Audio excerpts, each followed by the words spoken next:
আদর্শ যেই দল সরওয়ারে দো আলমের পথে পথ দেখাবে না, তারা কখনো ইসলামের দল হতে পারে না, শয়তানের দল ছাড়া কিছু না। হুয়াল্লাযী আরসালা রাসূলাহু বিল হুদা, তিনি আল্লাহ তার রাসূলকে প্রেরণ করেছেন হেদায়েত দিয়ে। তাহলে রাসূলের পথ মানার জন্য রেডি আছি তো সবাই ইনশাআল্লাহ? এবার প্রথম কথা বুঝেন, রাসূলের পথ শুধু আমরা মনে করি রাসূলের পথ কোথায়? শুক্রবার জুমার নামাজের পর গরম জিলাপি খাওয়ার জন্য। আমরা মনে করি রাসূলের পথ শুধু মাজারে উরুস করার জন্য। আমরা মনে করি রাসূলের পথ শুধু তোমার ঘুমানোর জন্য। আরে আমার নবী আমাদেরকে যেমন ঘুমাবেন এটা যেমন শিখিয়েছেন, যেমন বাথরুমে যাব এটা যেমন শিখিয়েছেন, যেমন প্রতিবেশীর সাথে ব্যবহার করব এটা যেমন শিখিয়েছেন, রাষ্ট্র পরিচালনা কেমনে করব আমার নবী আমাদেরকে শিখিয়েছেন কিনা? আর আসতে বলেন, একটা দেশের সংসদ কেমনে চলবে আমার নবী আমাদেরকে শিখিয়েছেন কিনা? আসেন, হুয়াল্লাযী আরসালা রাসূলাহু বিল হুদা, তিনি আল্লাহ তার রাসূলকে প্রেরণ করেছেন হেদায়েত দিয়ে। আর কি দিয়ে পাঠিয়েছেন? ওয়াদিনিল হক। মনোযোগ, ওয়াদিনিল হক। আল্লাহ তার নবীকে একটা ধর্ম দিয়ে পাঠিয়েছেন, যেই সত্য ধর্ম। আল্লাহ ধর্মের সাথে কায়েদ বাড়িয়েছেন, আল্লাহ ধর্মের সাথে শর্ত বাড়িয়েছেন। ওয়াদিনিল হক, আল্লাহ পৃথিবীতে সত্য ধর্ম দিয়ে আমার নবীকে পাঠিয়েছেন। এখান থেকে আমাদের মেসেজ পরিষ্কার, এখান থেকে আমাদের বার্তা পরিষ্কার। পৃথিবীতে সত্য ধর্ম মাত্র একটা। বলেন, পৃথিবীতে সত্য ধর্ম মাত্র না? রাস্তে বলেন, পৃথিবীতে সত্য ধর্ম মাত্র। সেই সত্য ধর্মের নাম বলেন, সেই সত্য ধর্মের নাম, সেই সত্য ধর্মের নাম। আকাশ বাতাস প্রকম্পিত করে বলেন, সেই সত্য ধর্মের নাম। শুনেন, ইসলাম পৃথিবীতে একমাত্র সত্য ধর্ম। এর অর্থ এইটা নয় যে হিন্দুরা থাকবে না, এর অর্থ এইটা নয় বৌদ্ধরা থাকবে না, এর অর্থ এইটা নয় ইহুদিরা থাকবে না, এর অর্থ এইটা নয় খ্রিস্টানরা থাকবে না। ইহুদিরা ইহুদিদের মতো থাকবে, খ্রিস্টানরা খ্রিস্টানদের মতো থাকবে, হিন্দুরা হিন্দুর মতো থাকবে। কিন্তু মুসলমান আকীদা ক্লিয়ার রাখতে হবে, বিশ্বাস ক্লিয়ার রাখতে হবে। হিন্দু সত্য ধর্ম হতে পারে না, ইহুদিবাদ সত্য ধর্ম হতে পারে না, খ্রিস্টবাদ সত্য ধর্ম হতে পারে না, গৌতম বুদ্ধের আদর্শ সত্যম ধর্ম হতে পারে না। পৃথিবীতে সত্য ধর্ম একমাত্র সরওয়ারে দো আলমের ইসলাম। পৃথিবীতে সত্য ধর্ম একমাত্র, বলে না, পৃথিবীতে সত্য ধর্ম একমাত্র। শুনেন, সংখ্যালঘু বলেন, বিধর্মী বলেন, ইসলাম বিধর্মীদের যেই পরিমাণ অধিকার দিয়েছে, ইসলাম যেই পরিমাণ বিধর্মীদের নিরাপত্তা দিয়েছে, ইসলাম যে পরিমাণ সংখ্যালঘুদের নিরাপত্তা এবং অধিকার দিয়েছে, পৃথিবীর কোন রাষ্ট্র, পৃথিবীর কোন ধর্ম সেটা দিতে পারে নাই। আমাদের প্রতিবেশী একটা রাষ্ট্র আছে, আছে না নাই? দাদাদের দেশে মুসলমান সংখ্যালঘু, বাংলাদেশে হিন্দুরা সংখ্যালঘু। ওখানে সংখ্যায় বেশি হিন্দুরা, বাংলাদেশের সংখ্যায় বেশি মুসলমানরা। আপনি দুই রাষ্ট্রের সাথে তুলনা করেন, ওখানে সংখ্যায় কম মুসলমানেরা। আমরা দেখেছি এই গুজরাটের কসাই নরেন্দ্র মোদী গুজরাটে সাম্প্রদায়িক দাঙ্গা সৃষ্টি করে হাজার হাজার মুসলমানকে হত্যা করা হয়েছে। দিল্লিতে মুসলমানদেরকে হত্যা করা হয়েছে, কাশ্মীরে মুসলমানদেরকে হত্যা করা হয়েছে, আসামে মুসলমানদেরকে হত্যা করা হয়েছে, হায়দ্রাবাদে মুসলমানদেরকে হত্যা করা হয়েছে, সিকিমে মুসলমানদের হত্যা করা হয়েছে। আজকে তোমরা আমাদেরকে মানবতা শিখাও, তোমরা আমাদের সাম্প্রদায়িক সম্প্রীতি আমাদের শিখাও, আমাদেরকে শিখাতে হবে না, তোমাদের দেশের মুসলমানদের নিরাপত্তা দাও। এর বিপরীত বাংলাদেশের অবস্থা দেখেন। আপনারা বলেন, চট্টগ্রামে 5 আগস্টের আওয়ামী লীগের পতনের পর হিন্দুদের কোন মন্দিরে মুসলমান আক্রমণ করেছে? আরে বার আসতে বলেন, জুড়ে বলেন। হিন্দুদের কোন ব্যবসা প্রতিষ্ঠায় মুসলমান আক্রমণ করেছে? হিন্দুদের কোন জায়গা জমি মুসলমান দখল করেছে? না। আমি আপনাদের বাস্তব চাক্ষুষ ঘটনা বলি। 5 আগস্টে যখন স্বৈরাচার আওয়ামী লীগের পতন হয়েছে, আমরা তো অনেক আগ থেকে সবাই ইসলামী আন্দোলন অফিসে, আমরা যখন খবর পেয়েছি ভারতীয় রাজাকার ভারতে পালিয়ে গিয়েছে, আমরা যখন খবর পেয়েছি ভারতের দালাল ভারতে পালিয়ে গিয়েছে, ইসলামী আন্দোলন অফিস থেকে আমাদের কেন্দ্রীয় নেতৃবৃন্দ সবাই আমরা বিজয় মিছিল বের করার অপেক্ষায় আছি, পল্টন অপেক্ষা করছি। পিসা হুজুর আসবেন, তাকে নিয়ে আমরা মিছিল করব। যেহেতু এই আন্দোলনে তারা সম্মুখে থেকে নেতৃত্ব দিয়েছেন, সুতরাং তাকে নিয়েই আমরা আনন্দ মিছিল করব। ওমা, পিসা হুজুরের খবর নাই, হুজুর কোথায়? হুজুরকে নাই। পরে খবর পেলাম তিনি আমাদেরকে মিছিলে পাঠিয়ে ক্যামেরার সামনে বসে পুরো বাংলাদেশের মুসলমানদেরকে তিনি বার্তা দিয়েছেন যে আওয়ামী লীগের পতন হয়েছে, কিন্তু হিন্দুদের কোনো মন্দিরে আক্রমণ করা যাবে না। তিনি তার নেতৃবৃন্দ, তার ইসলামী আন্দোলন, যুব আন্দোলন, ছাত্র আন্দোলন, আমাদের ইসলামী আন্দোলনের যতগুলো সংগঠন আছে, সব সংগঠন আন্দোলনকে সারা দেশে নেতৃত্ব দিয়েছিলেন যে যত জায়গায় হিন্দুদের মন্দির আছে আওয়ামী লীগ হিন্দু লীগ হয়ে মন্দিরে আক্রমণ করতে পারে, আপনারা মন্দির পাহারা দেন। পৃথিবীর এমন কোনো নজির নাই। বাংলাদেশের মানুষ 5 আগস্টের পর দেখিয়েছে মুসলমানরা হিন্দুদের মন্দির পাহারা দিয়েছে। অথচ আমাদের পার্শ্ববর্তী রাষ্ট্রে আমরা দেখেছি বাবরি মসজিদ ভেঙ্গে তারা রাম মন্দির নির্মাণ করেছে। মুসলমানদের মসজিদ যারা ভেঙ্গে দিচ্ছে, মুসলমানের মাদ্রাসা যারা ভেঙ্গে দিচ্ছে, মুসলমানের খানকা যারা ভেঙ্গে দিচ্ছে, সাম্প্রদায়িক দাঙ্গা সৃষ্টি করে ভারতে যারা মুসলমানদেরকে হত্যা করে, পরিষ্কার ভাষায় বলছি বাংলাদেশের দিকে হাত বাড়াবে দিল্লির লালকেল্লা পর্যন্ত আবার কালেমা।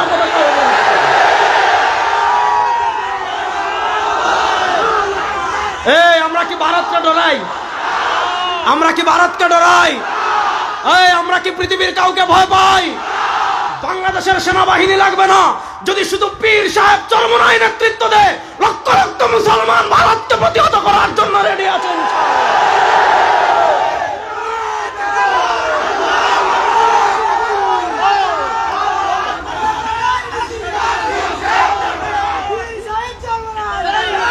কথা ভালো করে শুনেন, ইসলাম যতটুকু বিধর্মীদের নিরাপত্তা দিয়েছে পৃথিবীর কেউ বিধর্মীদের ততটা নিরাপত্তা দিতে পারে।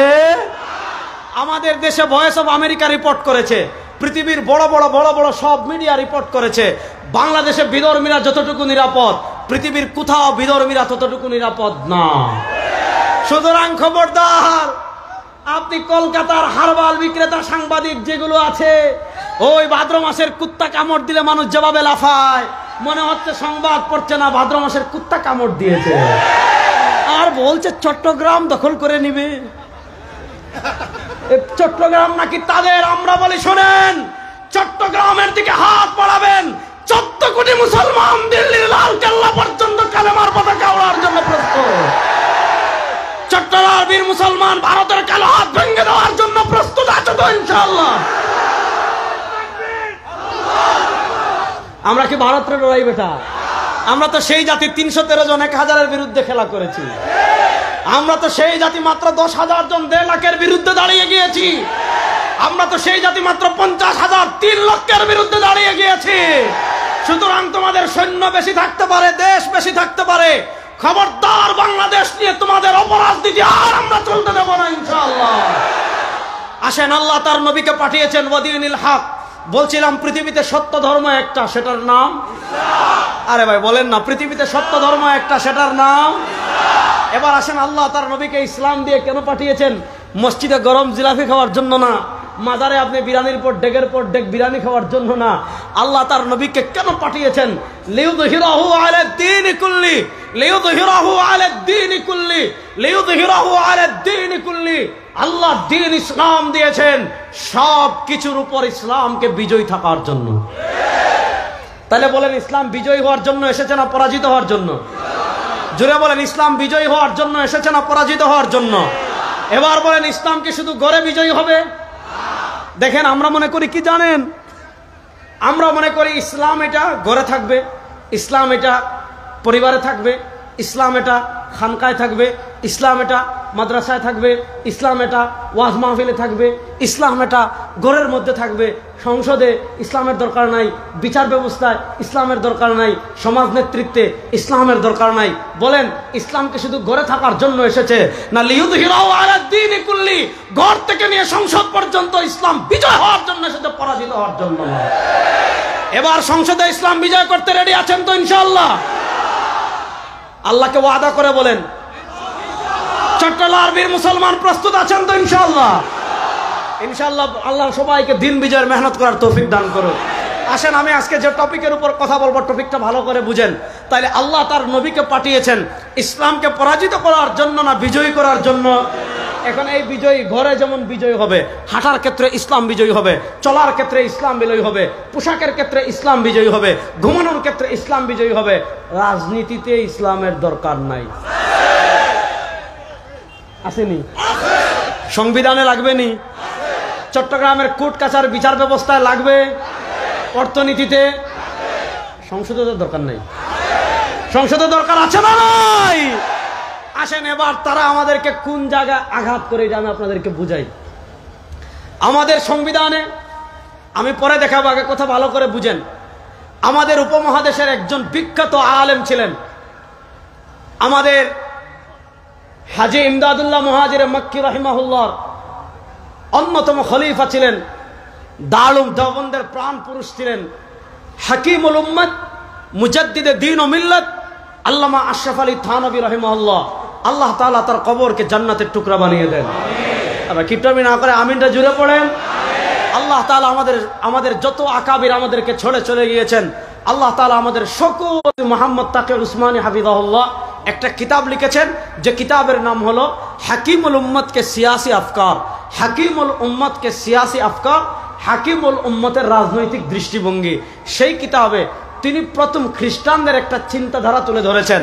তারপর ওই খ্রিস্টানদের চিন্তা খণ্ডন করতে গিয়ে মুসলমানদের ভিতর একটা উগ্রপন্থা জন্ম নিয়েছে। মুসলমানদের ভিতর সেই উগ্রপন্থারও তিনি খণ্ডন করেছেন। তারপর তিনি মুসলমানদের যে ভারসাম্যপূর্ণ অবস্থান রয়েছে, সেই ভারসাম্যপূর্ণ অবস্থান তিনি তুলে ধরেছেন। আসেন, খ্রিস্টান রাজ্য, সেই খ্রিস্টান রাজ্যগুলো পরিচালনার মৌলিক আইন কি ছিল? হাকিমুল উম্মত লিখেছেন, শেখুল ইসলাম তাকি উসমানী হাফিজাহুল্লাহ লিখেছেন, খ্রিস্টান রাজ্য পরিচালনায় তারা একটা মৌলিক থিমই দাঁড় করিয়ে দিয়েছিল। সেই মৌলিক থিম ছিল কায়সার কায়সার, গির্জা গির্জা। মনোযোগ, তাদের রাষ্ট্র পরিচালনার একটা মৌলিক মূলনীতি ছিল কায়সার কায়সার, গির্জা গির্জা। কায়সার মানে রাষ্ট্র, গির্জা মানে ধর্মীয় উপাসনালয়, যেখানে তারা ধর্ম পালন করে, যেখানে তারা ধর্মের বিধানাবলী মানে। যেমন আমাদের মসজিদ, খ্রিস্টানদের গির্জা। তো খ্রিস্টানরা তাদের রাজ্য পরিচালনার একটা মৌলিক থিমই বানিয়েছিল, একটা মৌলিক উসুলই বানিয়েছিল, একটা মৌলিক আইনই বানিয়েছিল। কিসরা কিসরা, গির্জা গির্জা। আপনি ধর্ম পালন করতে চাচ্ছেন, গির্জায় যান। ধর্মের বিধান পালন করতে চাচ্ছেন, গির্জায় যান। ব্যক্তি জীবনে ধর্মের প্র্যাকটিস করতে চাচ্ছেন, গির্জায় যান। আপনার পরিবার নিয়ে ধর্ম মানতে চাচ্ছেন, গির্জায় যান। ধর্মের অনুশাসন মানতে চাচ্ছেন, গির্জায় যান। অর্থাৎ তাদের ধর্ম গির্জার বৃত্তবন্দী ছিল। তারা তাদের ধর্মকে গির্জার ভিতর সীমাবদ্ধ করে রেখেছে। কায়সার কায়সার, রাষ্ট্র থাকবে রাষ্ট্রের মতো, ধর্ম থাকবে গির্জায়। রাষ্ট্রের আইন কি হবে? গির্জা মাথা ঘামাবে না। রাষ্ট্রের সংবিধান কি হবে? গির্জা মাথা ঘামাবে না।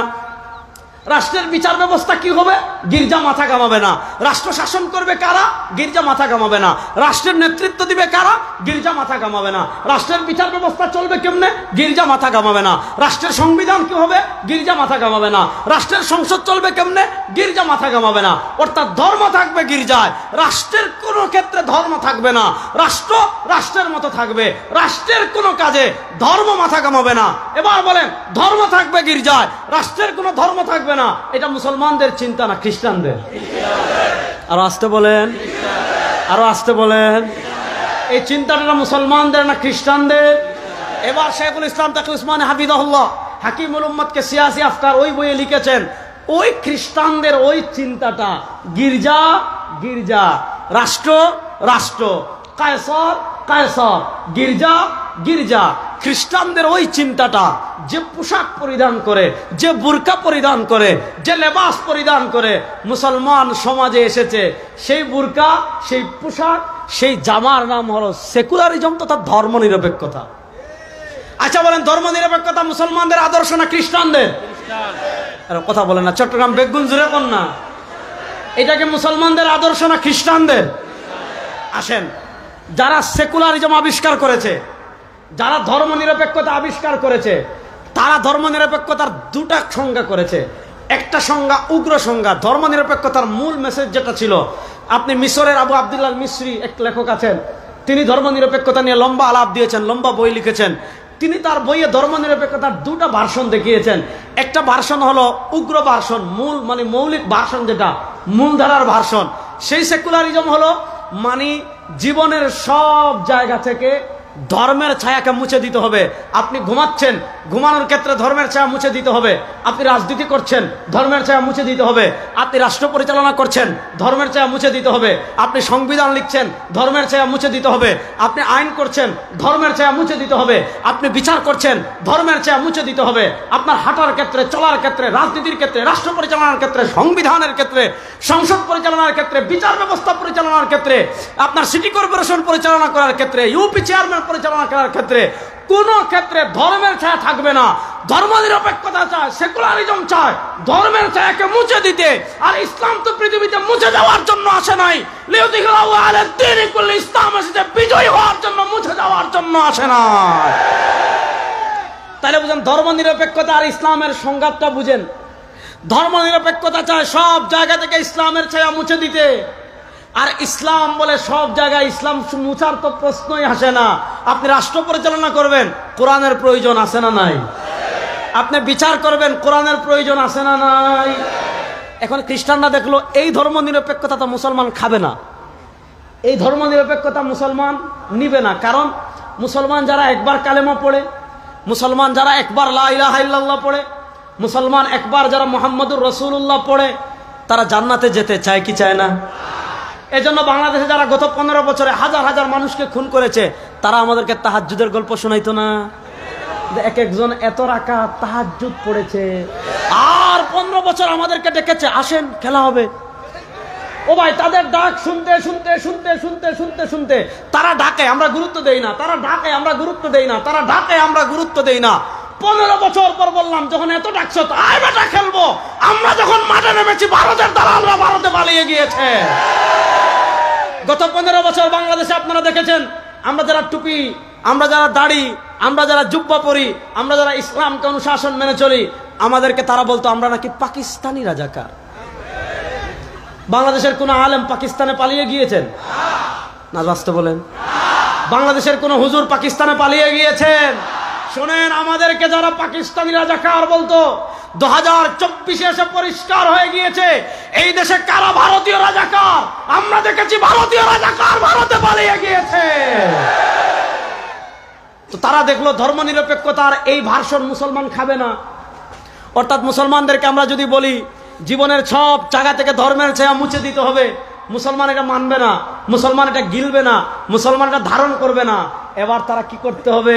আমাদের ভিতর একদল দালাল তৈরি করেছে, আমাদের ভিতর টাকা দিয়ে পয়সা দিয়ে একদল মোল্লা মৌলবী তৈরি করেছে, একদল দালাল তৈরি করেছে, মুসলমান নামদারি একদল মুনাফিক তৈরি করেছে, যারা ধর্মনিরপেক্ষতার একটা সফট ভার্সন আবিষ্কার করেছে, যারা ধর্মনিরপেক্ষতার একটা সহজ ভার্সন আবিষ্কার করেছে।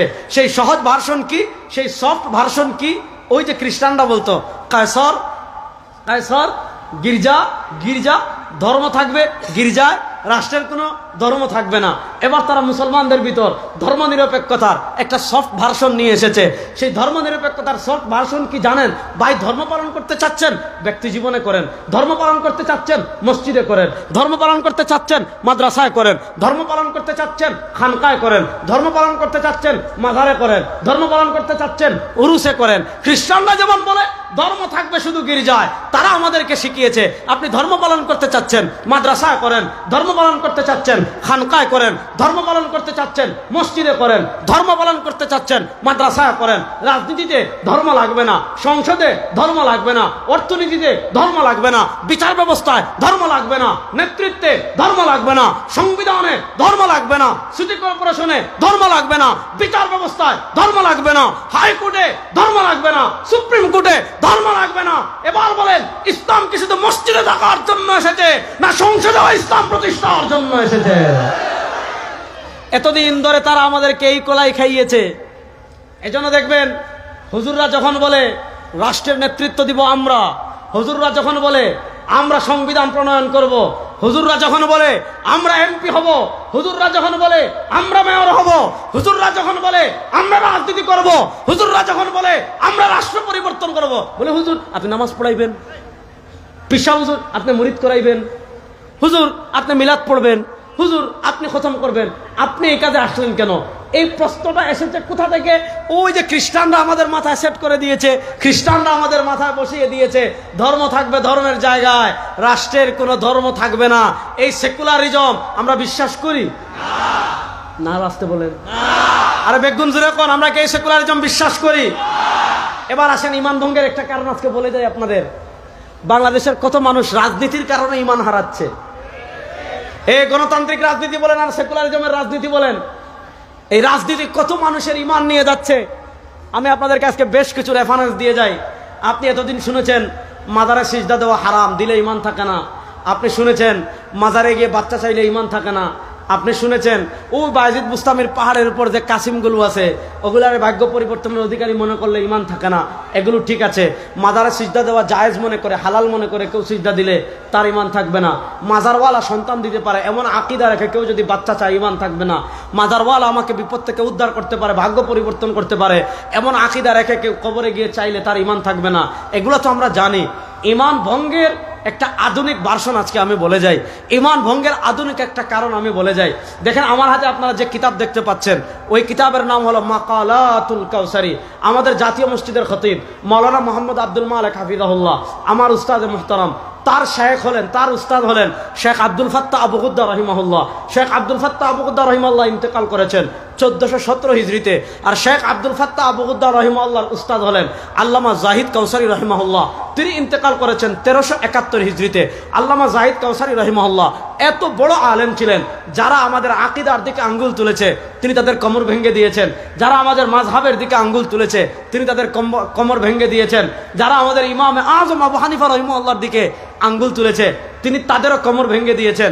তো আল্লামা কাউসারি রহিমাহুল্লাহ অনেকগুলো ছোট ছোট ছোট ছোট মাকালা লিখেছেন।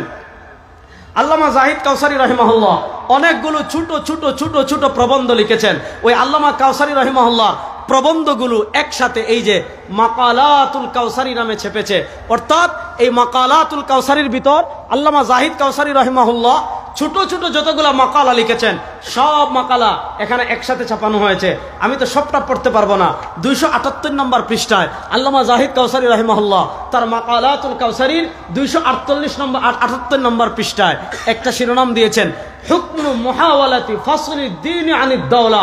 আল্লামা কাউসারি রহিমাহুল্লাহ একটা শিরোনাম দিয়েছেন হুকমু মুহাওয়ালাতি ফাসলি দ্বীন আনিদ দাওলা। কোন মুসলমান যদি মনে করে ধর্ম আলাদা রাষ্ট্র আলাদা, কোন মুসলমান যদি বলে ধর্ম থাকবে শুধু ঘরে, কোন মুসলমান যদি মনে করে ধর্ম থাকবে শুধু খানকায়, কোন মুসলমান যদি মনে করে ধর্ম থাকবে শুধু মসজিদে, কোন মুসলমান যদি মনে করে সংবিধানে ধর্মের দরকার নাই, কোন মুসলমান যদি মনে করে রাজনীতিতে ধর্মের দরকার নাই, কোন মুসলমান যদি মনে করে বিচার ব্যবস্থায় ধর্মের দরকার নাই, কোন মুসলমান যদি মনে করে অর্থনীতিতে ধর্মের দরকার নাই, কোন মুসলমান যদি মনে করে রাষ্ট্র পরিচালনায় ধর্মের দরকার নাই, হুকমু মুহাওয়ালাতি ফাসলি দ্বীন আনিদ দাওলা। কোন মুসলমান যদি মনে করে ধর্ম আলাদা রাষ্ট্র আলাদা, রাষ্ট্রের কোন কাজে রাষ্ট্রের কোন ক্ষেত্রে ধর্মের কোন দখল নাই, ধর্ম লাগবে না। আল্লামা কাউসারি রাহিমাহুল্লাহ তার হুকমু মুহাওয়ালাতি ফাসলি দ্বীন আনিদ দাওলা এই কিতাবে লিখেছেন ফাল মুসলিমু ইযা তালাবা বিমিসলি যালিকা ফি সালামাতি আকলি। যুবকরা মন কান মানে কান শুনে শুনেন, কান খুলে শুনেন। আল্লামা কাউসারি রাহিমাহুল্লাহ লিখেছেন ফাল মুসলিমু ইযা তালাবা বিমিসলি যালিকা ফি সালামাতি আকলি। কোন মুসলমান যদি সুস্থ মস্তিষ্কে এটা মনে করে রাজনীতিতে ইসলাম লাগবে না, অর্থনীতিতে ইসলাম লাগবে না, ওই যে আমাদের শাহবাগী সুশীলরা যেভাবে বলে টকশোতে বসে যে রাজনীতিতে ইসলাম কেন, অর্থনীতিতে ইসলাম কেন, বিচার ব্যবস্থা ইসলাম কেন, রাষ্ট্র পরিচালনা ইসলাম কেন, সংসদে ইসলাম কেন। ফাল মুসলিমু ইযা তালাবা বিমিসলি যালিকা ফাল মুসলিমু ইযা তালাবা বিমিসলি যালিকা ফি সালামাতি আকলিহি। কোন মুসলমান যদি সুস্থ মস্তিষ্কে এই কথা বলে, আল্লামা কাউসারি রাহিমাহুল্লাহ আজ থেকে 80 বছর আগে ফতোয়া দিয়ে গিয়েছেন, কোন মুসলমান যদি এটা বলে ধর্ম শুধু ঘরের জন্য আসছে, রাষ্ট্রের কোন কাজে ধর্ম লাগবে না, তার ঈমান থাকবে না, সে মুরতাদ হয়ে যাবে। তাহলে বলেন রাষ্ট্রের সব কাজে ইসলাম প্রতিষ্ঠার প্রয়োজন আছে না নাই? এই চট্টলার মুসলমান বেগগুঞ্জুরে বলেন প্রতিষ্ঠার প্রয়োজন আছে না নাই? তাহলে এবার এই পরিবর্তিত বাংলাদেশের সংসদে আপনারা ইসলামকে দেখতে চান কি চান না? বিচার ব্যবস্থা ইসলামকে দেখতে চান কি চান না? আরে সেকুলারিজমের বাংলাদেশ দেখেছি, ডেমোক্রেসির বাংলাদেশ দেখেছি, সব বাংলাদেশের খেলা শেষ হয়ে গিয়েছে। 2025-এর বাংলাদেশ ইসলামের বাংলাদেশ হবে ইনশাআল্লাহ। তাহলে বলেন রাষ্ট্রের সব জায়গায় ধর্মের প্রয়োজন আছে না নাই? তাহলে এবার সংসদে ইসলাম প্রতিষ্ঠা করার জন্য মুসলমান রেডি আছেন তো ইনশাআল্লাহ? এই যে 4-5 জন রেডি আছে। সংসদে ইসলাম প্রতিষ্ঠার জন্য রেডি আছেন তো ইনশাআল্লাহ? যদি পীর সাহেব চরমোনাই সহ, যদি পীর সাহেব চরমোনাই বাংলাদেশের সব ইসলামী দলকে নিয়ে ঐক্যবদ্ধভাবে আপনাদেরকে ডাক দেন, ও বাংলাদেশের যুবক, ও বাংলাদেশের তরুণ, ও বাংলাদেশের মুসলমান, যদি পীর সাহেব চরমোনাই সহ ইসলামী নেতৃবৃন্দ ঐক্যবদ্ধ হয়ে আপনাদেরকে ডাক দেন, আর সেকুলারিজম চাই না, আর ডেমোক্রেসি চাই না, আর মানুষের তন্ত্রমন্ত্র চাই না। এবার ইসলামের বাংলাদেশ গড়ব। ইসলামের বাংলাদেশ গড়ার জন্য প্রস্তুত আছেন তো সবাই ইনশাআল্লাহ?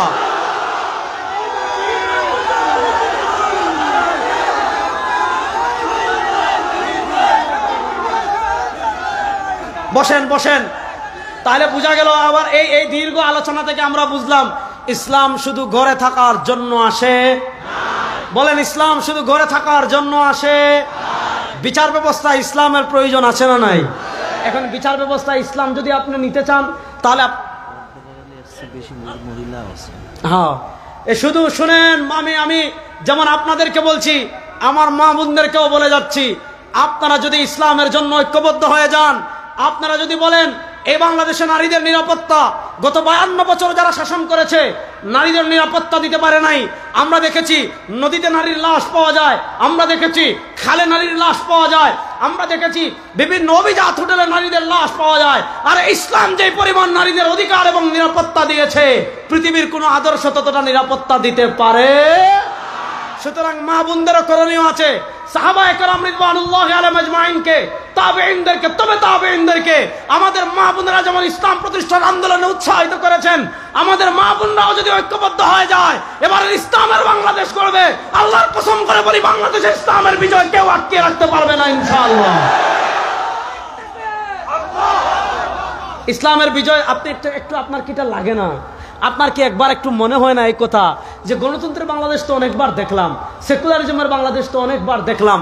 আমাদের মরহুম পিশাব চরমুনাই রাহিমাহুল্লাহ বলে গিয়েছিলেন, শুধু নেতার পরিবর্তন নয় ও বাংলাদেশের মুসলমান, নেতার পরিবর্তন তো একবার হয় নাই, ক্ষমতার পরিবর্তন তো একবার হয় নাই, চেয়ারের পরিবর্তন তো একবার হয় নাই, সংস্কার তো একবার হয় নাই। নেতা অনেক পরিবর্তন হয়েছে, ক্ষমতা অনেকবার পাল্টেছে, চেয়ার অনেকবার পাল্টেছে, চুরি বন্ধ হয় নাই, খুন বন্ধ হয় নাই, গুম বন্ধ হয় নাই, টাকা পাচার বন্ধ হয় নাই। একবার কি আপনার অন্তরে এই কথা আসে না, দেখি পরীক্ষামূলক একবার ইসলামকে বিজয় করি? আমি আপনাদের কাছে আল্লাহর নামের কসম করে বলে যাচ্ছি, আপনারা একবার ইসলামকে বাংলাদেশের ক্ষমতায় নেন, আপনারা একবার ইসলামের সংসদ প্রতিষ্ঠা করেন।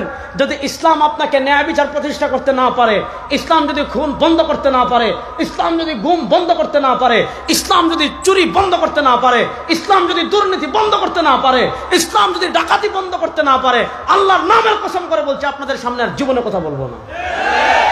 ইসলাম ক্ষমতায় আসলে কি হবে এটা বোঝার জন্য তো আমাদের বেশি দূরে যাওয়ার দরকার নাই, আফগানিস্তানের দিকে তাকাইলেই হয়ে যায়। পৃথিবীর, আরে বেটা ভারতকে কি আমরা ডরাই রে? কথা বলে না।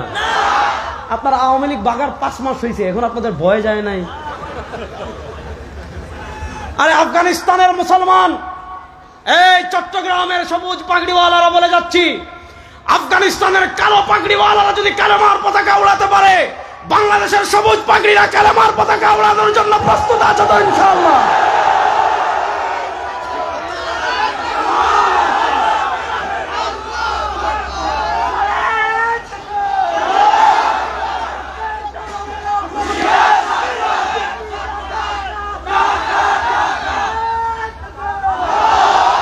আমরা পৃথিবীর কোন আধিপত্যবাদকে ভয় পাই? আরে আমাদের তো স্লোগান একটা আছে, আল্লাহু আকবার। আমাদের তো মিছিল একটা আছে, লা ইলাহা ইল্লাল্লাহ। আরে আমরা তো সেই জাতি, আল্লাহ দুনিয়াতে যত নবী পাঠিয়েছেন, যত রাসূল পাঠিয়েছেন, আল্লাহ কোরআনে বলেছেন, ওয়া মা আরসালনা মিন ক্বাবলিকা মির রাসূলিন ইল্লা নূহি ইলাইহি আন্নাহু লা ইলাহা ইল্লা আনা ফা'বুদুন। আমার নবীর প্রথম স্লোগান ছিল, ইয়া আইয়ুহান নাস কুলু লা ইলাহা ইল্লাল্লাহ তুফলিহুন। আমরা কারো বাপের স্লোগান দেই না, আমরা কারো নেত্রীর স্লোগান দেই না, আমরা যেমন খানকায় স্লোগান দেই লা ইলাহা ইল্লাল্লাহ, এখন থেকে রাজপথে জয় বাংলা কোন স্লোগান না, আমাদের স্লোগান হবে লা ইলাহা ইল্লাল্লাহ। আমাদের স্লোগান হবে লা ইলাহা ইল্লাল্লাহ। লা ইলাহা ইল্লাল্লাহ আমাদের জাতীয় স্লোগান হোক, চান কি চান না? লা ইলাহা ইল্লাল্লাহকে জাতীয় স্লোগান বানাতে হলে সংসদে ইসলামকে নিতে হবে। রেডি আছেন তো মুসলমান? আসেন তাহলে আমরা বুঝা গেল মূল কথার পয়েন্ট হারাইয়েন না। মূল কথা হলো ইসলাম শুধু মসজিদে থাকার জন্য আসে নাই। মসজিদে নামাজ পড়বেন কেমনে, এই বিধান যেমন ইসলামে আছে। খানকায় জিকির করবেন কেমনে, ওই বিধান যেমন ইসলামে আছে। দোকানে ব্যবসা করবেন কেমনে, ওই বিধান যেমন ইসলামে আছে। আদালতে বিচার করবেন কেমনে, ওই বিধান যেমন ইসলামে আছে। সংসদে বসে রাষ্ট্র পরিচালনা কেমনে করবেন, ইসলামে আছে না নাই?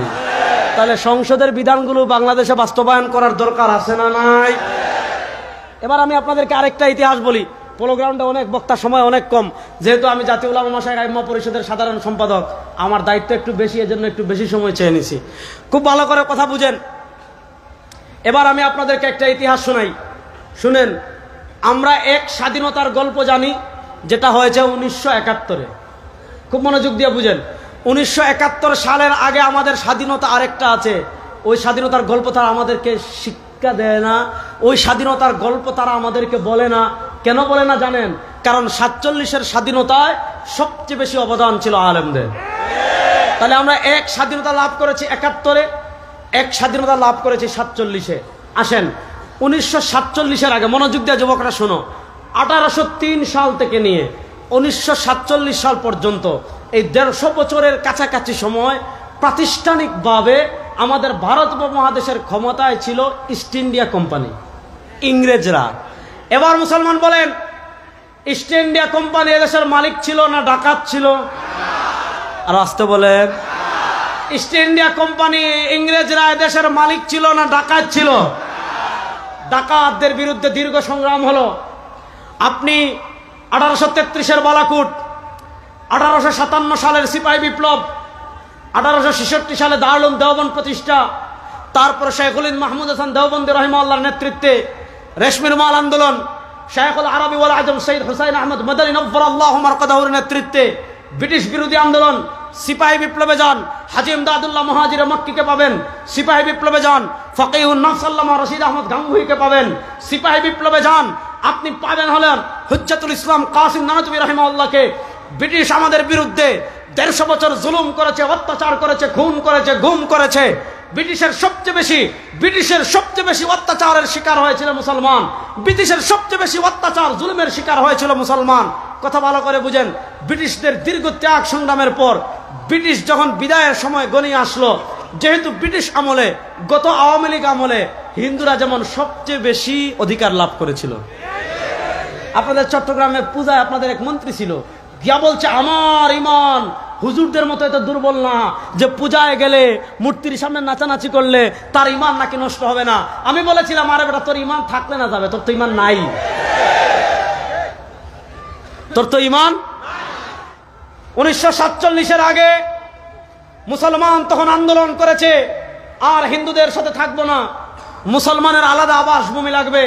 1947-এর 14 অথবা 15 আগস্ট তারিখটা সঠিক এই মুহূর্তে মনে পড়ছে না, আরবি তারিখটা আমি বলি, ইংরেজিটা আমি না বললেও সমস্যা নাই। আরবি তারিখটা আমি বলি। শেখুল ইসলাম জাস্টিস তাকি উসমানী হাফিজাহুল্লাহ তার আত্মজীবনী ইয়াদেতে লিখেছেন, এই দিন ছিল রমাদানুল মুবারকের শবে কদর। 26 তারিখ দিবাগত রাতে, বৃহস্পতিবার জুমার রাতে মুসলমানদের জন্য 1947-এ আলাদা একটা আবাসভূমি হয়েছে। সেই আলাদা আবাসভূমির নাম পাকিস্তান। পাকিস্তানের 2 ভাগ ছিল, একটা পশ্চিম পাকিস্তান আর একটা হলো পূর্ব পাকিস্তান। ও চট্টলার বীর মুসলমান শুনেন, 1947-এর আগে মুসলমান যখন আলাদা মুসলিম আবাসভূমির আন্দোলন করেছে, ওই সময় আন্দোলনে মুসলমানদের জাতীয় স্লোগান ছিল, পাকিস্তান প্রতিষ্ঠার জাতীয় স্লোগান ছিল পাকিস্তান কা মতলব কিয়া লা ইলাহা ইল্লাল্লাহ। আর ভাই ইল্লাল্লাহটা একটু জোরে বলেন না, পাকিস্তান কা মতলব কিয়া লা ইলাহা ইল্লাল্লাহ। যদি দলিল লাগে আমার কাছে আইসেন, ফিতনা গ্রামে গ্রামে করেন না। দলিল লাগলে রেজাউল করিম আপনার কাছে আসবেন, দলিল দিয়ে কবর দিয়ে দিব ইনশাআল্লাহ। বলেন পাকিস্তান প্রতিষ্ঠার আন্দোলনের স্লোগান কি ছিল? পাকিস্তান কা মতলব কিয়া লা ইলাহা ইল্লাল্লাহ। আরে বলেন না, পাকিস্তান কা মতলব কিয়া লা ইলাহা ইল্লাল্লাহ। 47-এর স্বাধীনতায় লা ইলাহা ইল্লাল্লাহর উপর ভিত্তি করে বলে, অনেকে বলে পীর সাহেব চরমোনাই কেন জোরে গলায় কথা বলে, অনেকে বলে মুফতি ফয়জুল করিম কেন জোরে গলায় কথা বলে, অনেকে বলে মামুনুল হক কেন জোরে গলায় কথা বলে, রেজাউল করিম আবরাররা কেন জোরে গলায় কথা বলে। আরে বেটা, আমরা যদি বড় গলায় কথা না বলে তোর বাপ বলবে? কেন আমি এই কথা বলেছি শুনেন। 1947-এ যখন দেশ বিভক্ত হয়েছে, পাকিস্তানে প্রথম স্বাধীনতার পতাকা তুলেছিলেন আল্লামা শাব্বির আহমদ উসমানী, পূর্ব পাকিস্তানে প্রথম স্বাধীনতার পতাকা তুলেছিলেন আল্লামা জফর আহমদ উসমানী, একজন থানবী রাহিমাহুল্লাহর আপন ভাগিনা, তিনি আমাদের স্বাধীনতার প্রথম পতাকা বাংলাদেশে তুলেছেন, পশ্চিম পাকিস্তানে স্বাধীনতার প্রথম পতাকা তুলেছেন। আল্লামা শাইখুল ইসলাম আল্লামা শাব্বির আহমদ উসমানী, যিনি দারুল দেওবন্দের প্রথম ছাত্র, শাইখুল মাহমুদ হাসান দেওবন্দি রাহিমাহুল্লাহর ছাত্র ছিলেন এবং দারুল দেওবন্দের মুহতামিম ছিলেন। আরে 47 স্বাধীনতা আমরা করেছি, আমাদের বাবারা করেছে, দাদারা করেছে। আমরা যদি জুড়ে কথা না বলি তো বাপ বলবে? তাহলে বলেন 47 স্বাধীনতার ভিত্তি ছিল লা ইলাহা ইল্লাল্লাহ। জুড়ে বলেন না, 47 স্বাধীনতার ভিত্তি ছিল লা ইলাহা ইল্লাল্লাহ। আসেন 47 পর 47 থেকে 1971, আমি খুব সংক্ষেপে বলছি, সময় কম আমি জানি, তারপর আর 4-5 মিনিটের ভিতরে আমি শেষ করবো, মনোযোগ দিয়ে শুনেন। 47 থেকে 1971, এই যে একটা সময়, ওই একটা সময় যে ভিত্তির উপর আমাদের দেশ স্বাধীন হয়েছিল, ওই ভিত্তির উপর স্বাধীনতা থাকে নাই। এখন দেখা যাচ্ছে পশ্চিম পাকিস্তান আমাদের উপর জুলুম করেছে। কেমন জুলুম করেছে? আমাদের এখানে ভালো কাগজ হয়েছে, তারা ওই কাগজ পশ্চিম পাকিস্তানে নিয়ে যায়, ওখান থেকে খারাপ কাগজ আমাদেরকে দেয়। এখানে ভালো ধান হয়েছে, ওইটা তারা ওখানে নিয়ে যায়, ওখান থেকে খারাপ ধান দেয়। আমাদেরকে চাকরির ক্ষেত্রে তারা বৈষম্য করে, আমাদের সাথে ইনসাফ করে না, নানাভাবে জুলুম করে। এই জুলুমের কারণে, পাকিস্তানের বৈষম্যের কারণে 1971-এ আমরা পূর্ব পশ্চিম পাকিস্তান থেকে আলাদা হয়ে আমরা আলাদা একটা স্বাধীনতা পেয়েছি 1971-এ। এখানে প্রথম পয়েন্টটা বুঝেন, 1971-এর স্বাধীনতা কখনো ইসলামের বিরুদ্ধে ছিল? তাহলে স্বাধীনতার চেতনা কি? গত 15 বছর শাহবাগীরা আপনাদেরকে স্বাধীনতার চেতনা শিখিয়েছে, ধর্মনিরপেক্ষতা, স্বাধীনতার চেতনা শিখিয়েছে টুপি দাড়িকে অপমান করা, স্বাধীনতার চেতনা শিখিয়েছে সোশ্যালিজম। আসলে স্বাধীনতার চেতনা কি ছিল আমাদের জানার দরকার আছে না নাই? আসেন, আমি আপনাদেরকে একটা ঐতিহাসিক প্রমাণ আজকে দেখিয়ে যাচ্ছি। বাংলাদেশের সব শাহবাগী নাস্তিকদেরকে আমি এই পোলো গ্রাউন্ডের মাঠে চ্যালেঞ্জ দিয়ে যাচ্ছি, স্বাধীনতার চেতনা কি ছিল। দেখেন, আমাদের স্বাধীনতা যুদ্ধ শুরু হয়েছে 1971 সালের 26শে মার্চ। আমাদের স্বাধীনতা যুদ্ধ শুরু হয়েছে 1971-এর কোন মাস? 26শে মার্চ। 26শে মার্চ স্বাধীনতা যুদ্ধ শুরু হয়েছে।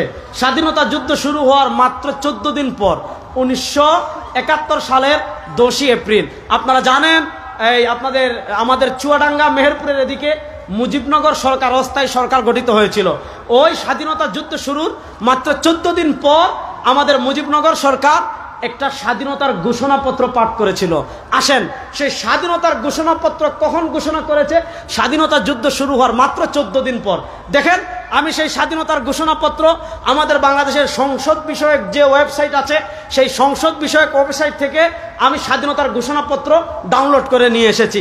যখন তারা স্বাধীনতা যুদ্ধের জন্য মানুষকে উৎসাহিত করবে, যখন স্বাধীনতা যুদ্ধের শুরুর মাত্র 14 দিন পর তারা স্বাধীনতার ঘোষণাপত্র পাঠ করেছে, সেখানেই দেখেন 1971 সালের 10ই এপ্রিল তারিখে মুজিবনগর সরকারের জারিকৃত স্বাধীনতার ঘোষণাপত্র, অর্থাৎ স্বাধীনতা যুদ্ধের মাত্র 14 দিন পর স্বাধীনতার যে ঘোষণাপত্র পাঠ করেছে, এখানে তারা অনেকগুলো পয়েন্ট দিয়েছে যে পশ্চিম পাকিস্তান এইটা করে নাই, ওইটা করে নাই, ওইটা করে নাই, ওইটা করে নাই, ওইটা করে নাই। এরপরে এক পৃষ্ঠা বিভিন্ন দাবি দাওয়া পেশ করার পর সবগুলো তার পেশ করা যাবে না, সময় কম।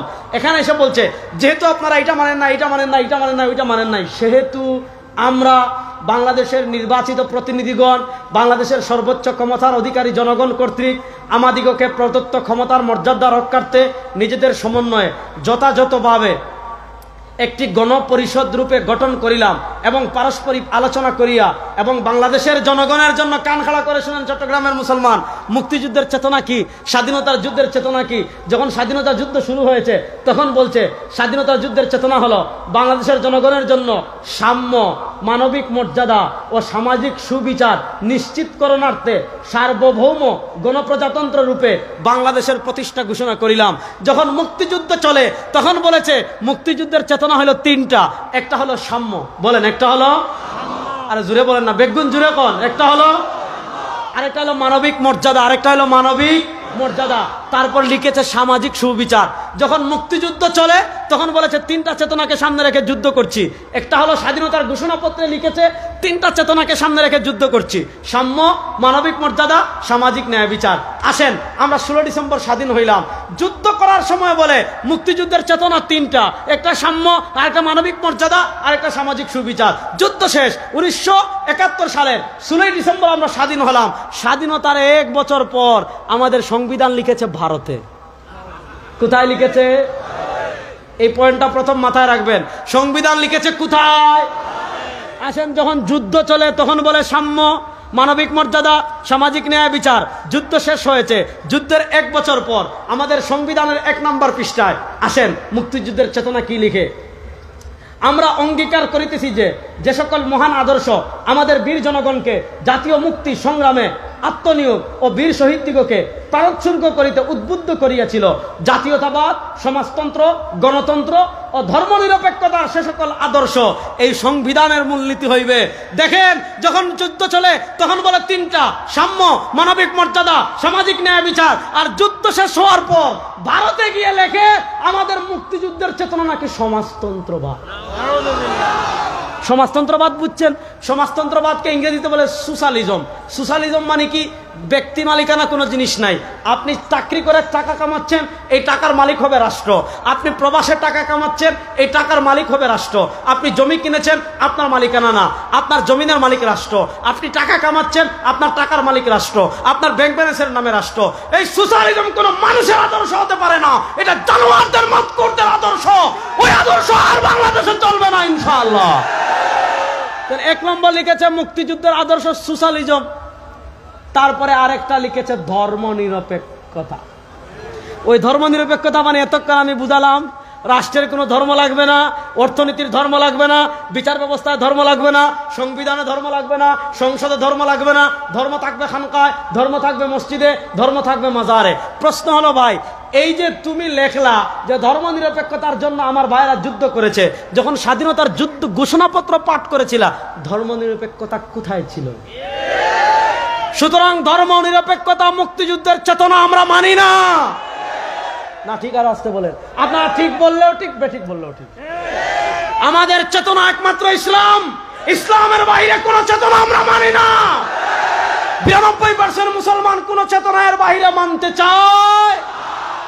আসেন তাহলে এই যে 92% মুসলমান, আপনারা অন্তর্বর্তীকালীন সরকার ক্ষমতায় এসেছেন, আপনারা সংবিধান সংশোধনের কথা বলছেন, সংস্কারের কথা বলছেন, আমরা কিভাবে কি করবেন সেটা ইসলামী আন্দোলন জানাবে।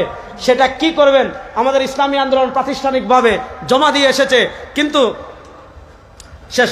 আল্লামা ওবায়দুল্লাহ হামজা হাফিজুল্লাহ চলে আসছেন, যেখানে সূর্য উঠে যায় সেখানে আর মোমবাতির কোনো দাম নাই।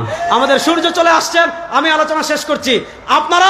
আপনারা সংবিধান সংশোধন যা ইচ্ছা তা করেন, কিন্তু ধর্মনিরপেক্ষতাকে বাদ দিয়ে আল্লাহর উপর পূর্ণ আস্থা এবং বিশ্বাস আমাদের সংবিধানে আবার যুক্ত করতে হবে। এই দাবির সাথে আপনারা একমত আছেন না? না ইনশাআল্লাহ। আমরা ধর্মনিরপেক্ষতা আমাদের সংবিধানে আর দেখতে চাই। শেষ কথা বলে যাচ্ছি, ছোট্ট একটা রিসালা দেখিয়ে যাই। এটা আজকে আর পড়লাম না, সামনে পড়বো। ভোটারের দায়িত্ব, ভোট সম্পর্কে শরীয়তের নির্দেশ। এই বই লিখেছেন আল্লামা শামসুল হক ফরিদপুরি রাহিমাহুল্লাহ। 52 বছর চোর, ডাকাত, বদমাশ, লাঠিয়াদের ভোট দিয়েছেন। যারা আপনার টাকা চুরি করেছে, আপনি মাথার গাম পায়ে ফেলে টাকা ব্যাংকে রেখেছেন, ব্যাংক লুটতরাজ করেছে। আপনি মাথার গাম পায়ে ফেলে টাকা কামিয়ে শেয়ার বাজারে রেখেছেন, শেয়ার বাজারে লুটতরাজ করেছে। ওই চোর, ডাকাত, চাঁদাবাজদের বাংলাদেশের মানুষ আর ক্ষমতায় দেখতে চায় না। পীর সাহেব চরমনাই সহ ইসলামের নেতৃবৃন্দ যদি আপনাদেরকে ঐক্যবদ্ধ ডাক দেন, এবার ইসলামের বাংলাদেশ হবে।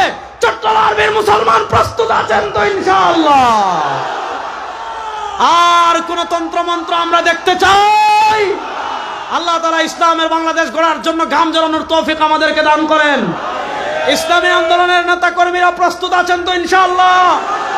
নতুন বাংলাদেশকে নতুন বাংলাদেশে ইসলামকে বিজয় করবই করব ইনশাআল্লাহ। নাসরুম মিনাল্লাহ, ফাতুন করিব। আসসালামু আলাইকুম।